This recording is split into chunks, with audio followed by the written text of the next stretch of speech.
Hi, I'm Natalie Jill, fat loss expert turned high performance coach. When odds are stacked against us, how do we shift and create everything from nothing? How do we level up when we aren't feeling it yet or we've had a big setback? On this podcast, I'll be talking to some of the most inspiring and courageous men and women on this planet who at their worst learned how to achieve success greater than they ever dreamed possible, leveling up and creating everything from nothing. Adam Schaeuble once weighed 320 pounds. He was $40,000 in credit card debt, depressed, and hopeless. When a friend decided to be an interruption and gave him a copy of the DVD, The Secret, everything started to change for Adam. And from his own transformation journey, he created a program that produced over 35,000 pounds of results in his hometown. Today, Adam is the host of a top-ranked fitness podcast, The Million Pound Mission, and he has his sights on inspiring over 1 million pounds of healthy results through his podcast, coaching programs, and the Million Pound Mission Bootcamp. Join in today and learn exactly how Adam Schaeuble leveled up and created everything from nothing. Today, I'm here with Adam Schaeuble. I am so excited to talk to you, Adam. Adam is the founder of the Million Pound Mission movement. We're going to get into what that means, but this is what's so cool. As I'm talking to him, you guys can't see him, but I can see him right now. He's a super fit, good-looking guy, okay? But let me just tell you, that's not who Adam always was. He started this, and I'm going to let him tell the story, but when he started his journey, he was 320 pounds. Let me say that again. 320 pounds. He was $40,000 in credit card debt. He was 26 years old. He was depressed. He felt hopeless. Oh my gosh, Adam, I'm dying to talk to you today. Thank you so much for being here today with me. Natalie, this is such an honor. I'm a fan of yours. You're somebody I look up to in the health space. And now you're just, branching out, broadening your scope, helping so many people with their career, with their inspiration, with their motivation. So I am here to level up. I'm here to bring that energy and loan a little bit of that mojo out to your audience. I can't wait. So Adam, I have so many questions for you. I mean, first and foremost, like you were 320 pounds. I mean, that's just not like a little weight. That's a lot of weight. And you were so in debt. You have a whole different life now. Like was that guy? Like how did that guy become that guy that he was then? And then I want to talk through like how you changed into that. Like, were you always overweight? Like, who were you? Yeah, well, it's funny. I grew up in Bloomington, Indiana, and basketball is huge in Indiana. That's the thing that we do. So I grew up playing basketball. I was very, very active. I graduated high school as an all-conference basketball player at maybe 180 pounds. Mm-hmm. And then in college, I stopped playing sports, started drinking beer, started, going out and doing social things, felt that freedom. And I gained 20 to 30 pounds every year in college. So that every year, not just during every year. Just kept going. Yeah. Yes. Okay. I gained the college 100, as they say. And I also started getting loose with like financial practices, at colleges. I don't know how it is now, but back then they would have these credit card people at the cafeteria going, oh yeah, start your credit card, get a free flight. I'm like, free flight? Sweet. Oh, I totally remember that. Yeah. And so I started doing all of them. I'm like, oh, I can, do this much before I have to pay anything. And it's great. And I started just racking up debt, making dumb decision after dumb decision, getting free vacations, then racking up $1,000 on each card to the point where I had $40,000 of debt. Then I finally graduate college. And I, fell in love with a girl, and I started, okay, things are starting to turn around. Even though I was a big dude, I was a heavy dude. Now I call myself the PhD, the previously heavy dude. I love that PhD. Okay. The PhD, that's how they know me in podcast land. But it's, I fell in love. And then the one of the last things that was just about to break my back was this woman I fell in love with. She decided to further her education, and to do that, she had to move out of town. She had to move only an hour north, but still that distance wasn't something I was super excited about. So that relationship was kind of going south. So I'm obese. I'm struggling with food addiction at this point because I just couldn't stop eating now because the whole thing just kind of unearthed itself and from my DNA. And I've got all this debt, relationships, unhappy with my career, and everything changed in one moment when I had my first ever dose of personal development. Now, Natalie, like I said, I grew up kind of a jock, an athlete. Yeah. The only the only reading I really did was Sports Illustrated Swimsuit Edition. So, so one of my buddies slid across the DVD called The Secret, The Law of Oh Attraction. yeah, I know that. And I didn't watch it for 2 weeks because I didn't need that kind of stuff. I didn't need that mess in my life. But after the whole thing happened with my relationship with my girlfriend, I was like, you know what? I need to do something. And so I watched that DVD and everything changed from there. And and I know we can dive a little bit further into that. Okay. So that's all I got there. No, I have a million questions, but here's what I want to know too. When you were obese, like you said, you were 320 pounds, like you knew you had gained all this weight, but like, did you know how bad it was? I think sometimes are people in denial sometimes? Like, did you know it? Was it like, I don't want to believe it? Like, what was going through your head? Did you think like the dryer shrunk your clothes? Like, what was the conversation in your head? What were you telling yourself? Natalie, that's a great question because I was working out. I was getting a degree, wait for it, in exercise science. Oh my goodness. Okay. So I justified everything by being strong. So I went from being an active athlete and doing lots of conditioning and eating to fuel my body to eating whatever I want, drinking whatever I want, and lifting heavy weights. And I justified my, I was like, I think a lot of people do this that are on a health journey is they are like, I'm trying really hard. I'm putting in a lot of work. So I'm doing good. I'm satisfying that pressure that my doctor is putting on me or that spouse is putting. I'm trying really hard. And I was working out, but I wasn't eating clean. I was. So you were strong, like you had muscle, but you had lots of fat on top of it. Is that what I'm hearing? Okay. Exactly. So I would justify, my efforts and say, I'm very strong. So I'm making progress there. And I would just let the food get pretty loose. So did you still think of yourself as an athlete? Like in a way, were you like, I'm still an athlete. I'm just kind of a beefy one. Was the conversation? I did. I started competing in powerlifting. I started competing in the Scottish Highland Games. I still own 2 kilts, which I wear on St. Patrick's Day. I alternate every other year. Yeah. But I was throwing the trees and the big stones and all that stuff, but not healthy at all. And I remember there was one Highland Games event. I was ranked in the top 10 in the nation as an amateur Highland Games athlete. And it was in Estes Park, Colorado. At that elevation, and I could barely move. Like I couldn't walk upstairs without getting tired, like carrying my equipment bag, tired. And I was just like, that was one of the things that happened a couple of weeks before my big moment with the law of attraction happened. That kind of led me in that direction. Like I got to change some stuff. Yeah. Okay. Did anyone interrupt you? And I want to ask this question because I feel like so many people walk on eggshells around what's really going on with our health and they don't want to tell us or hurt our feelings. And I do find sometimes with transformation, somebody interrupted them. Did anybody interrupt you or was it that friend that gave you that DVD? Another great question because it's like you're reading my thoughts here. Someone had let me borrow that DVD like 2 months prior. I pretended to watch it and I gave it back to him. Gosh.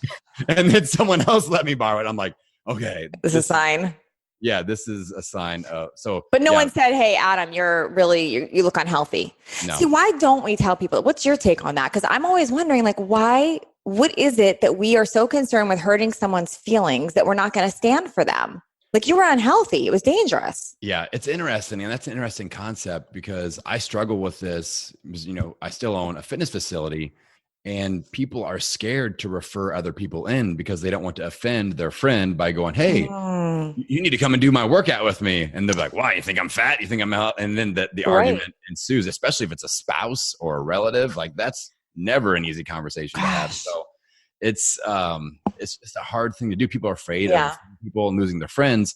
But what they don't realize is that you may be losing your friends or you may be losing your family member via they're not going to be around. So Adam, I remember this, I don't want to get tracked off your story, but my dad died of a heart attack at age 49 and he didn't look like obese, but he had a stomach, he had a big stomach and he didn't look healthy. And I used to say, I was a teenager, before he died. And I would say, Dad, come to the gym with me. And I remember my mom, she meant well, but she'd say, leave him alone. Like, don't tell him that, it's mean. Like, and I look back now, I'm like, no, I should have taken a bigger stand because he died. Yeah. So that's a question I always am asking people, like, we're so afraid of hurting somebody's, feelings, but what at the cost of losing them? Yeah. Yeah. Okay. So you get this DVD and I'm familiar with it. Some people that are not, some people listening are not, but what stood out with you about this DVD? Because for those of you that don't know, The Secret is really that first place where we started learning mainstream about law of attraction, about what you think about comes about. What stood out for you in that DVD that helped you change your thinking? Well, just the whole magnetism of it. And they talk a lot about what you think about is what you bring into your life. And I'm just like, I'm always stressed. I'm thinking about how much debt I have. I'm thinking about how sad I am with my relationship. I'm thinking about how much I hate my career. I'm thinking about how unhealthy I feel. And that's what I'm focused on all the time. And that's what's happening in my life. Yeah. So there's a statement in the DVD, something along the lines of, for things to change, you have to change. For things to get better, you have to get better. And I'm like, I have to change. I have to get better, and I have to start thinking differently. So the best way for me to describe it, it was like if we're standing in a long hallway with lots of doors, lots of opportunities, but the lights are off. And that is when we're not using the law of attraction correctly. We don't know what opportunities are in front of us. They're there, but we can't see them. So the law of attraction allowed me to flip the light switch to on so I can see what opportunities were in front of me to connect. And I'm a big implementation. I tenaciously implement. I've been called that before. And I'm big on action. So I like to remind people that get real wrapped up in the law of attraction that you can't spell attraction without action. So you can't just oh my gosh, so good. Think. Thank you. You know what I'm saying? You just can't think and be like, I'm getting skinny. No, you it's got to not go out and put in the work. You got to take the actions with it. But I'm with you. Like when you start thinking about it, because we're going to find evidence for whatever we're thinking about, right? Like if you want to think that everyone gains weight and gets in debt and is overweight and becomes whatever you decide, you're going to keep finding more and more evidence supporting that. But if you decide to look for the opposite, you're going to find evidence that supports that. Yep. And so the next step with the law of attraction was to create the action, right? And the secret has a little bit of a roadmap. It taught me how to do affirmations. And okay.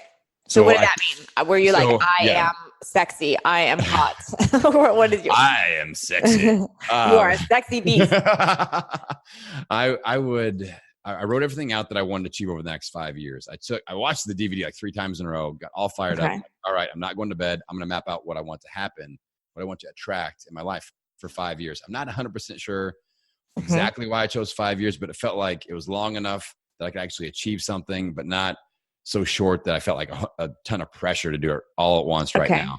So that was a good time frame for me. And you guys can make this fit whatever makes sense for you. But I wrote down what I would like to achieve, what I want my life to look like, what I want to attract into my life with my weight, my relationships, my career, my finances, how I'm able to make an impact. How I remember one of the things that I put down as a goal was I want to feel like my work is like recess. Like I don't want it to stop. I don't want the bell to ring. I just want to love it.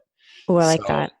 I wrote all of it down. I gave myself a 5-year deadline. So I did this on July 7th of 2012 of 2000. No, July 12th, 2007. July 12th, 2007. My deadline was July 12th, 2012. July 7th, I'm getting the 7s and 12s, but it was 5 years. All right. And so I have a deadline. And then the action step was I have to get up in the morning, read this out loud and feel it every morning and do the same at night. The morning is to set the tone. That's to flip on the light switch and see which doors are open, keep my eyes open throughout the day. What am I looking for? What connections can I make? And then at the end of the day, it was accountability. Did I do something? Did I open one door? Did I take a 1% action step to move the needle just a little bit in one of those areas? And I did that every day without fail, morning and night with feeling out loud, no matter who was around.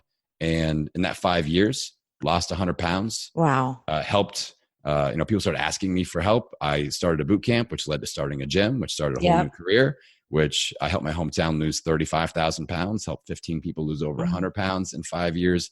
The woman that was moving away, her mortgage fell through. So she decided to commute. She moved in with me. And now we're getting ready to celebrate our 11-year anniversary, oh my gosh, wedding anniversary. So law of attraction there. That was pretty cool. No debt. I wiped all that out, thriving business, and I enjoy every day. And it's just okay. So I've got questions here. Yes. It's like awesome. Like I put this out there in the universe, 5 years later, boom, it happened. And I know that you took actions in between, but talk to me about I call it self-imposed stops or the false assumed truths that voice in our head, that voice in the back of your head. Because I know because I've lived this too, and I continue to live it, that there's days, and you've had them, where it wasn't going the way that you thought. You had a setback. The scale didn't move. The debt wasn't moving along. And how did you change that voice that was like, you were wrong. This is who you're meant to be. That voice that tells you, no, you're overweight. No, you're broke. How did you shut that voice up when that was coming? Because that is heavy and real for people. Yeah. So we can practice law of attraction, but when that voice is popping up, what did you do? So that's a great question, Natalie. One of the things I always focus on, it's almost like a bank account balance. I look at the balance between my why versus all the why nots. And I always say that the why, the big why we have behind any goal, it has to be bigger than the sum of all the why nots combined. And if it's not, we're not going to achieve the goal. So if we're $40,000 in debt and our big why is just that relief of stress and that financial freedom, but all the why nots of, but I want to go on vacations, but I don't want to stop, getting credit cards, but I don't want to, deny myself of these fancy pleasures. If that stack is higher, the why nots win. All right. So we have to be aware of that, whether it's weight loss, relationship, career, finances. So that's what got me through Dean Graziosi does a really great exercise called Find Your Why 7 Levels Deep. Oh, and yeah. That's what I did without knowing it. Is I had to find. I didn't even know that. And I do Driving Core Motivator 10 levels deep. So good. I like it. Yeah. So you got to go until you find the emotional root, until you feel like, you're going to cry. Yeah. Like, what is that thing that's just that game changer? And it starts off with, I want to lose 100 pounds. Okay. Why? Well, my doctor's telling me to lose 100 pounds. Well, why? Because he's going to put me on blood pressure medicine. Well, what's the why behind that? Well, it's extra debt for me. Plus, I don't want my health. And then you get it down to, I want somebody to love me. Then I got it down. This was before I'm married and before I have kids. And so my big why for me is growing up, I was very, very close to my grandmother. Very close. Okay. She helped raise me. I was over there all the time. I lost her when I was a freshman in high school. And that was the first person very close to me that died, that it really devastated me. And to this day, I wish that I could have an adult conversation with her. And I'm like, I want to be around for my family. So good. In that capacity. So that was what got me out of bed. That's what got me sweating every day. That's what got me eating my broccoli. And that's what got me, that's what beat all the why nots, Natalie. So when that voice popped up, you just had that conversation, like, what's my why? What's my reason? And I'm just doing it anyway. Because I'm imagining you had days you didn't feel like eating broccoli. You didn't feel like going to the gym, but you just did it anyway. You went through the motions anyway. Yeah. I love that. Yeah. And some days I ate my feelings. We all have bad days, but it's how we react to those moments of adversity. I think it's really significant what you're saying here too. And it's, I love hearing this. I teach Driving Core Motivator, and I still love hearing other people's take on it because, as you're talking, it's making a lot of sense for me too. Like if someone's listening and their deep rooted thing is they want to be, maybe they want to be connected and more social, or they want to feel loved. But now they're wondering why that's not connecting to their weight loss. Well, maybe they're sitting down eating ice cream with the guy that they like. Is that's overtaking the why, the why versus the why not. Yep. So it's really about looking at it like, is your goal in line with what you truly want? Like, do you really want this and why? And really making sure there's a line. And I think that's the part of the work so many people skip. And then they're wondering why they're not getting results. And that applies to finances too. Like somebody might say, I want my business to do all of this revenue, make all this money. But when they really go down to their why, they're saying because they don't want to work very hard. But that doesn't line up. Yeah, right? And let me blow your mind on something. Okay. For this stacking method of why versus why not. You and I both know that so many people struggle with, they lose weight, they gain it back, and then they try to do the same program and it's way harder, way harder. And they quit early. And the reason that is when we lose weight and gain it back, the why not stack adds a couple blocks of weight gain guilt and perceived failure. So you can't come to the game with the same level of why. You have to level up your why even bigger, even though it's the same goal and the same program. And that hopefully just blew a few minds out there. I think that applies to everything, Adam. Like you look at business. Okay, so somebody makes millions of dollars in business. They lose it all, right? And now they're trying to get it back, but they're starting from a different place now because now they're feeling like a failure on top of where they started from scratch before. That's really important to notice. What do you do about that? Like help everyone listening. What do you do about that? Well, because now you are comparing to yourself and what you achieved before. Yeah. Well, you got to realize from a weight loss perspective, each attempt, each journey is a new journey. Like you have to hit the reset button in your mind of, I'm not re-losing weight. I am on a path to getting healthy. Any re-losing, regaining, reclaiming my finances. It's like, we can't put that pressure on ourselves. We can't measure from where we currently are to where we want to be, that's going to drive us forward. We have to measure the progress that we have made. So if you have lost weight or made $1 million and then reverse that trend, you've got two really key advantages because one, you did something that got a result. We did something that produced a result. So that's a feather in our cap that we can pull out later.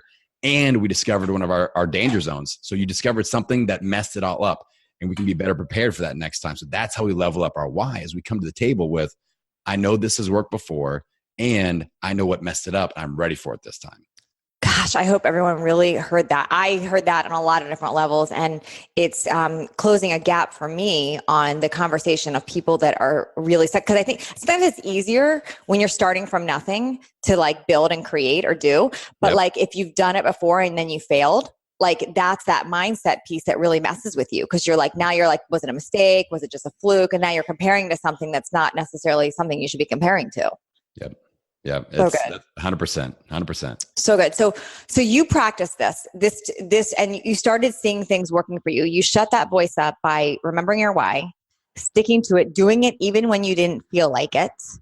And then you also mentioned something else that I want people to hear. You taught it to others. And I think that's an important piece, because when you teach what you're learning, you're also relearning it yourself.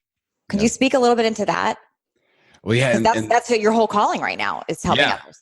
Yeah. I mean, that's another thing that just leveled up my why in a big way, is becoming somebody that teaches and inspires other people to do what I've done. And once you feel that responsibility of helping somebody else, once you feel the joy, that spark of that connection of, okay, I did this for myself, but look, Lisa, she's lost 100 pounds, and that look in her eye, and oh my God, that feels way better for me. Being able to impact somebody at that level. So, that accountability is huge, because now we're a leader, right? We're somebody, and I see this with people that are out there losing weight, getting fit all the time. I've got one of my clients, Paul, out in California. She moved away from her family. She's doing a job, kind of a temporary job situation. I'm like, you got to find your tribe and you got to become a leader. And when you do that, you're going to take off. Because I knew she had that in her. Yeah. 100%. She found a tribe of people that created a little bit of an accountability, what I call accountability anchor points. And then all of a sudden she's taken off and she's showing them, and she feels that leadership role. And now that why is leveled up and she's crushing it. I love that. Gosh. Okay. So somebody you meet now, they are where you were.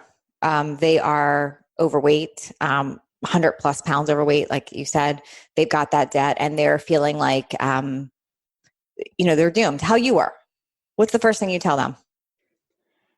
The first thing I tell people is that the next decision that we make, whether it's a financial game plan, a relationship game plan, a business game plan, a weight loss game plan, that next decision doesn't have to fix everything forever. We put that kind of pressure on ourselves.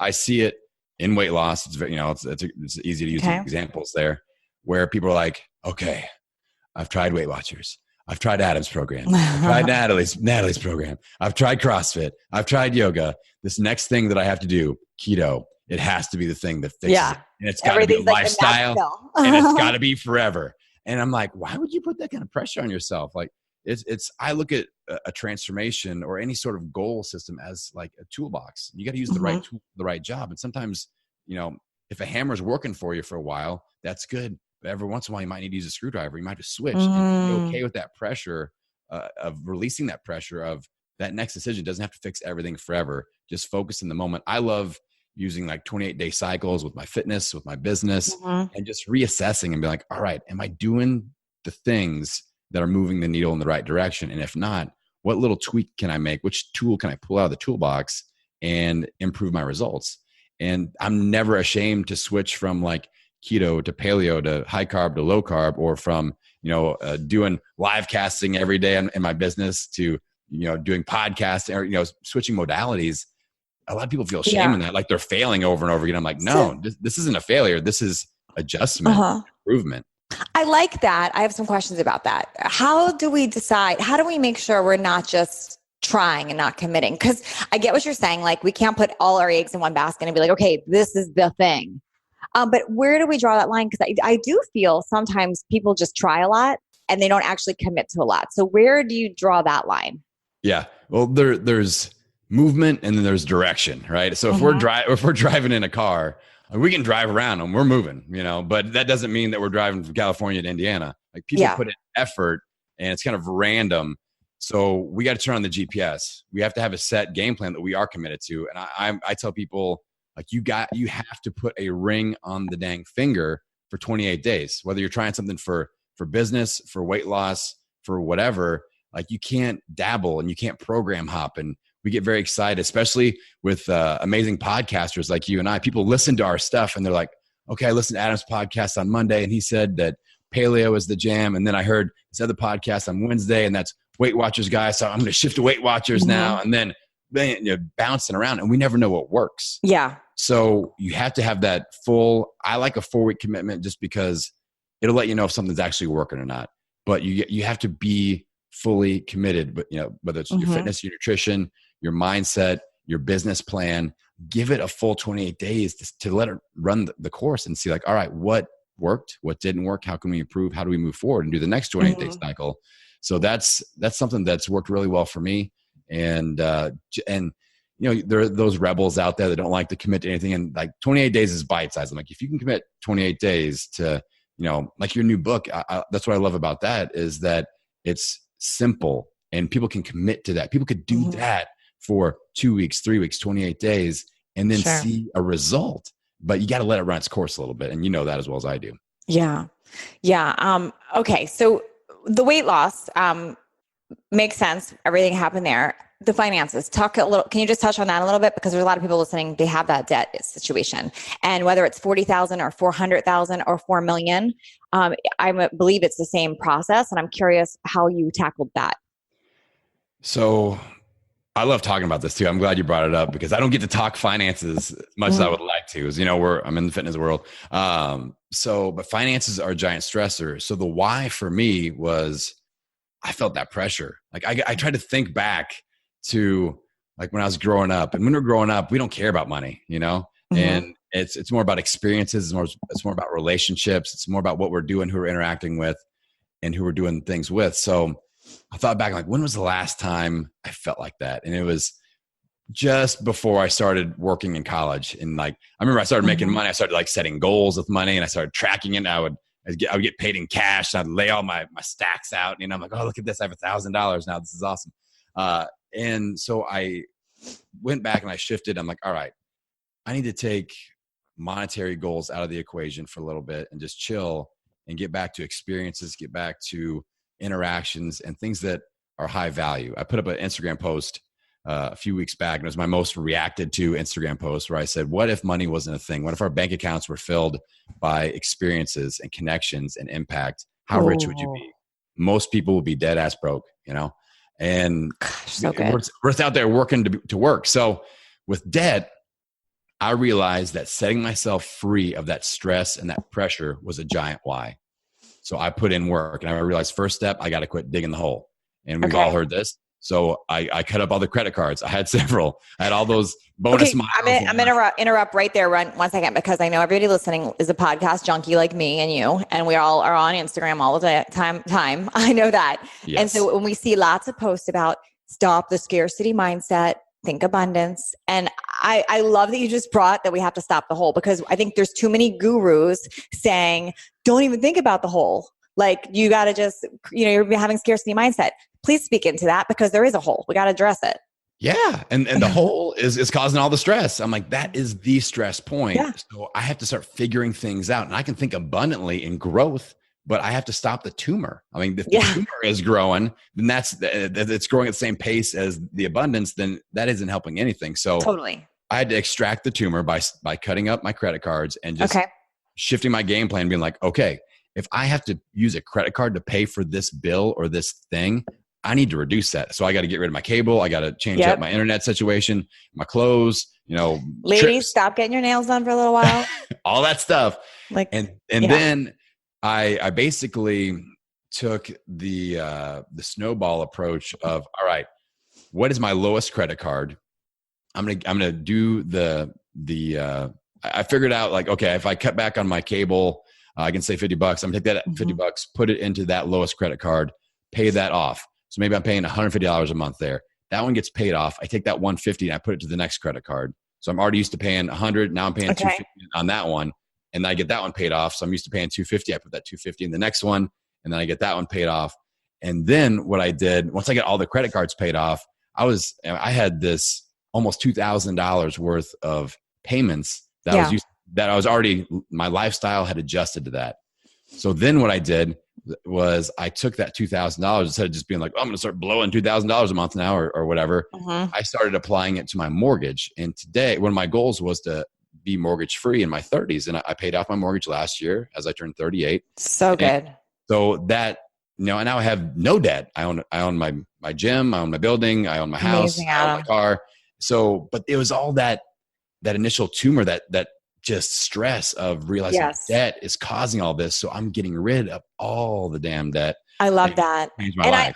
I want everyone to hear too, that you made a choice to stop the cable, stop that. Like, I want people to really think about that, because I understand on Instagram and the gurus and a lot of the podcasts, they're like, just focus on creating more, which we should.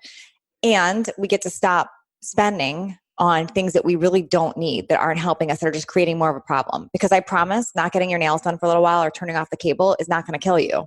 And it will get rid of that stress so you can work from a space of free and clear. So thank you for saying that. I think that we don't talk enough about paying off the debt.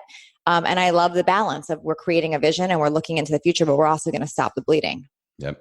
Yeah. It's like you just said, it's balance, and you have to work from both sides of the equation there, or we're going to end up in the same spot just down the road as time passes. But I haven't had my nails done in over 12 years. So they look great. They look beautiful. Okay. Talk to me about, there's a question I ask everybody. I'm going to ask you this, and then I want to ask you more about your movement and what you're working on next, and your podcast and all the things. There's a question I ask everybody. If someone's listening to this right now and they are in their own personal rock bottom, whatever that is, maybe it's the weight, maybe it's the finances, maybe it's a failing business, whatever it is to them, maybe it's a combination, relationship, whatever. They are in their own personal, horrible rock bottom, and they are in that loop in their brain of, I'm a failure, nothing's working, life sucks. Because we've all been there. I've been there. You've been there. Yeah. A lot of people listening either there or have been there. If you were to give them 3 things that they can start doing right now to start shifting their mindset and creating everything from nothing, what would you tell them? Well, I think mapping out what you want to create in your life, like I did, like you've done, we have to have a target. We can't just be throwing darts into the abyss. Like, we got to know what we're aiming for. And then I use this analogy of swinging the axe. So the goal is like a giant redwood tree in your front yard. All right. And what I did for 5 years was I got up out of bed every day, picked up the axe, and took a swing every day. I swung the axe every day. Some days you take a big chunk out of the tree. Some days you swing and you miss. That happens. But it's not whether you chop the tree down that day or not. It's whether you swing. So action. All right. And like I said earlier, you can't spell attraction without action. So another way to think about that is we can do all the personal development that we want. We can put in so much effort in meditating and affirmations and attracting things and thinking about goals and reading our goals and setting our goals. But without that action, it's like, a sharp axe is no good if we never swing it. Right. Right. So those would be the 3 steps. We got to know the target. What's the tree? We got to define the tree. We got to sharpen the axe, but then we have to swing it every single day and do that without fail and with no expectations. Like I said, some days you swing that axe a little stronger than the other, but the key is the action of taking action, and we chip away at our goals. And if we do that consistently and show up and implement tenaciously like that, anything is possible. Anything. And that. And I know that. So good. Okay. Tell us about Million Pound Mission and your podcast and all the things. Yeah. So Million Pound Mission just basically spawned from, I lost my 100 pounds. I helped the hometown do 35,000, and podcast launches. We do Million Pound Mission. And every week I bring on amazing people like Natalie Jill, and I do some solo episodes. I do little like war room sessions with my clients. And the goal is to produce 1 million pounds of healthy results. We're tracking that. So I have accountability for myself. That's important. So good. People can go on the website, millionpoundmission.com. They can donate their weight loss. There's no email barrier. There's no opt-in. So if you hear this, you implement something, you start swinging the axe, you drop 5 pounds, donate, please, those 5 pounds to the Million Pound Mission. And I'm not going to ask for email or anything. And you're a part of that. And the podcast has really taken off. I love it. And it's something that, and this, Natalie, like just being able to impact people at a higher level and getting those emails of, Adam, I did this thing and it really helped. And that mindset shift, I'm swinging the axe. I get a lot of swinging the axe emails or DMs on Instagram, and I just thrive off that connection. It's just, good. That's the true compensation in what I do. Where can people find you? And tell us why you started the podcast. Yeah. So millionpoundmission.com is the hub. I'm very active on Instagram as well. I love Instagram. That's Million Pound Mission on Instagram. But I started the podcast just because I wanted to leverage the programs that I put out there. I knew that this could work on scale, but I knew that people were missing that mindset piece that you and I have talked about quite a bit. And I'm like, this needs to be out there. This is the missing link for so many people talking mindset. It's not just about a fancy nutrition program. It's not just about, you probably don't need a new nutrition program. You probably don't need a new fitness program. You just need to shift the way you approach your transformation from a strategic level. And that's what the podcast is all about. Before we started interviewing today and before we started recording, Adam and I were chatting, and we shared a little bit of our own frustration, and we get it. We're just, because we've both been there, but we were frustrated because we said, everyone always wants the quick fix from us. Like, what do we eat? What do we do? Like, they just want that. What do we eat? What do we do? And if we put a picture of abs or just how to lose 20 pounds fast, like, everyone bites. But when we teach the stuff that's so critical and so important, no one wants that. But that's what everyone needs. So we were sharing that we had that in common, that we know the key is this mindset piece.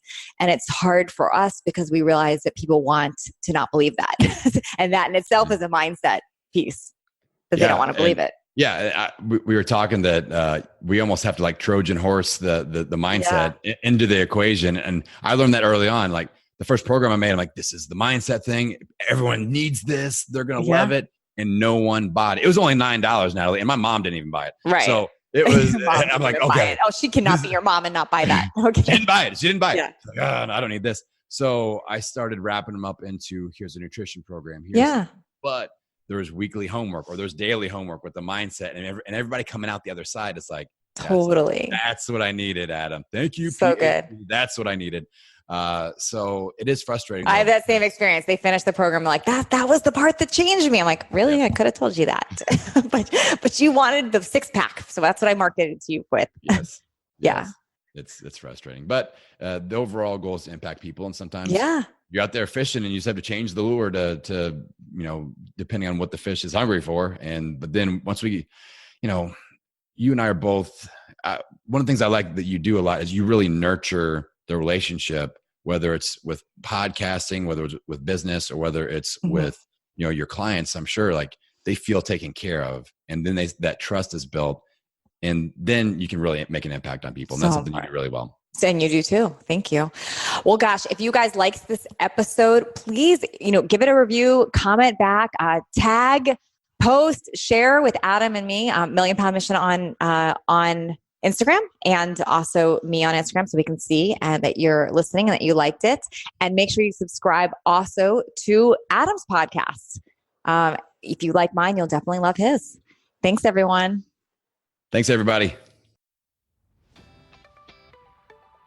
Thanks for leveling up with us today. Please share this episode if you found it helpful so others can join in. And don't forget to hit that subscribe so you don't miss out on future shows. And if you would leave me a 5-star review, I appreciate those so much. I read all of them, and it's how I know that I'm giving you information that you find valuable. And come interact with me over on Instagram at NatalieJillFit. I read all the direct messages and comments over there. Make it a great day, creating everything from nothing.